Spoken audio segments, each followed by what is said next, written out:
உலகத் தமிழ் உறவுகள் அனைவருக்கும் வணக்கம். நான் உங்கள் கவிஞர் சிவபாரதி. இந்த வீடியோவில் நாம் பார்க்க போகிற கவிதை நினைப்பதும் நடப்பதும். வாங்க வீடியோக்குள்ளே போவோம். நம் வாழ்வில் நினைப்பதெல்லாம் நடந்து முடிவதில்லை. நினைப்பதொன்றும் நடப்பதொன்றுமாய் இருக்கும். புலியை வரைய புலியே வராது, பூனையாகவும் மாறும், இரண்டும் கலந்த ஓவியமாகவும் மாறும். சிந்திப்பதெல்லாம் செயல்பாடாய் மாறுவதில்லை.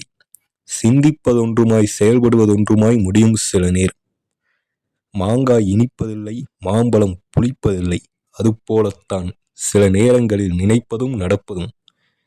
சொல்வதையெல்லாம் சொல்லியது போல் செய்து முடிக்க இயலாது எல்லா நேரமும். சொல்லியதை செய்து காட்டினாலும் அதை ஏற்றுக்கொள்வதில் சிக்கல். நினைப்பது நடக்காவிடினும் ஆனந்தப்படுவோம் சில சமயம், மனதில் வருத்தம் சில சமயம். இதுவே நம் வாழ்வில் நடக்கும் நிசப்தமான உண்மைகள்.